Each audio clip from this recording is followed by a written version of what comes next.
those are risks. Those are risks that the activists there take. We can certainly act in solidarity with them. You know, it's a police state in Egypt. The United States and Israel are dominating the region. This isn't going to end with nobody getting hurt.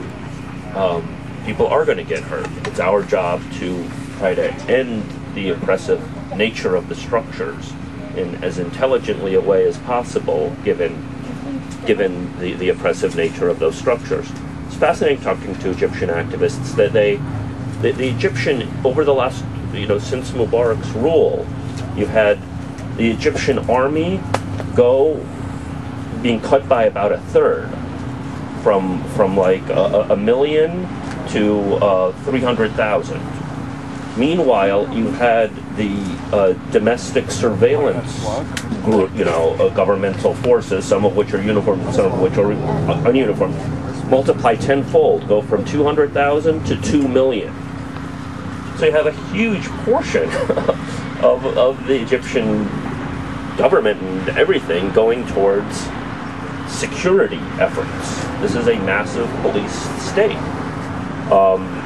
And many of the Egyptian activists I talked to painted this picture of this little elite in Egypt that's just, trying to suck the country dry, and then if and when the thing comes crashing down, they're on their jet planes to their villas in the Riviera and so on. Sounds familiar. Sorry? Sounds familiar. Sounds familiar, yeah. I mean, the most recent case I thought of that was Haiti. I mean, when Duvalier got out, and you have this clique that bails out and leaves the impoverished country in ruins. So, sure. The first presenter seemed to say that you were getting a lot of press attention, but you seem to think that you... Well, I've gotten contradicted. I've gotten contradicted. I mean, I had my dad was in Jordan. He's retired and he moved back to Jordan. And he was monitoring stuff, and he told me that we weren't getting much, was his view. Now, they did report the Egyptian foreign minister saying, the good 100 and the others are hoodlums. I think so, something like that was his term. So it did get some play, but I think it's always a matter of expectations. He was expecting it to be big news because he thought it was really important, and it was sort of, second tier for that one day, and then not enough. So it was sort of. And your father's Palestinian. My father's Palestinian, and my father, and he knew I was in Egypt, so he's paying very close attention to this.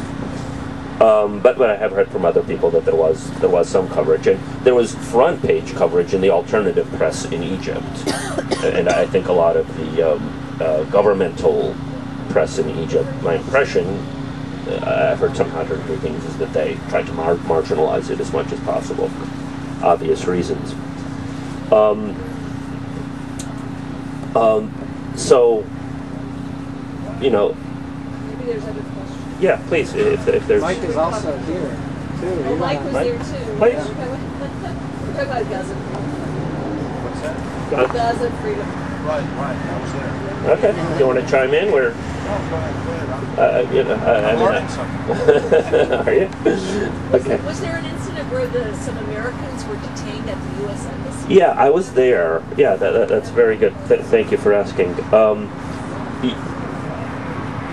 There was, again, this is another, I hope, constructive criticism that I have of how things went down.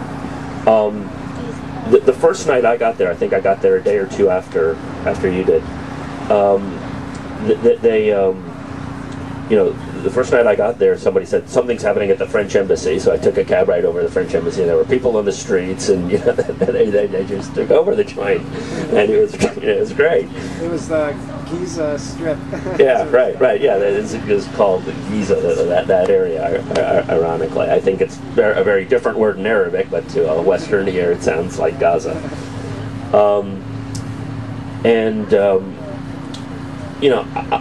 I felt, and the protests that happened at the UN and so on were inspiring in and of themselves, but the target was, the UN ultimately said, well, it's true, I mean, we don't got any control, we're not calling the shots here. And I felt that we should have a major protest at the U.S. Embassy, if not an encampment, the way that the French were having. We were one day, I think 2 or 3 days in, and Wendy here and Matt, who I did this webpage, Washington Stakeout, they actually posted a statement. You know, I was trying to describe stuff to them on the phone, and they were writing it up, and they made the mistake of saying there have been, you know, incidents at the French embassy and the U.S. embassy, because they just assumed that the U.S. embassy would be a target, when at that point at least it hadn't been. So eventually there was initially a call for a protest at the U.S. embassy, but that morning, and this is maybe 3 days in, it wasn't a protest. It was simply an attempt to meet with a U.S. embassy official. They again very quickly got their, you know, barred things and cornered us in, and so that, you know, trying to minimize how the, you know, members of the general public could be able to see us. But a couple of people got in. I think Ali Abu Nima and Nadia Benjamin and maybe one other person. Were you there that morning? Yeah, outside. You were on the outside with me. Okay, all right. Yeah, there were about 40 of us on the outside, 30 or 40 of us.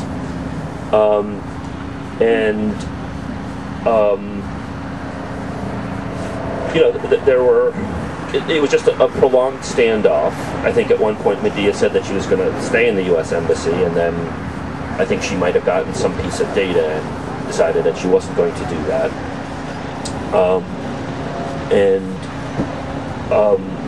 And then eventually they said, okay, we'll meet with you in groups of 10, and we'll go along. I confronted one of the Egyptian security people. You know, most of the soldiers who were surrounding us were these almost emaciated. I mean, just rail thin, typically dark-skinned, obviously incredibly poor conscripts. And you know, we were put in the position of these are the guys you're supposed to shout at, but they were incredibly sympathetic.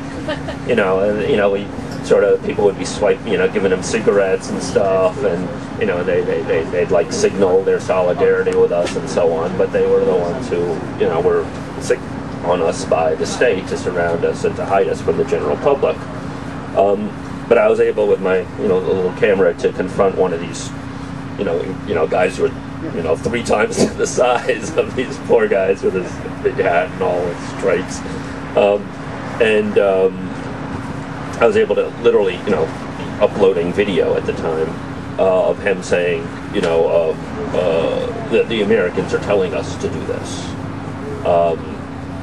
And we later found out that it wasn't a U.S. Embassy official who was watching the whole thing. They later claimed that they didn't know what was happening.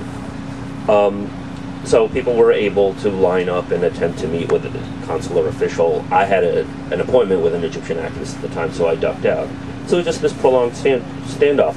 When I left there, I noticed there's a little plaza on the other side of the U.S. Embassy where we tried to enter, on the other side of the entrance.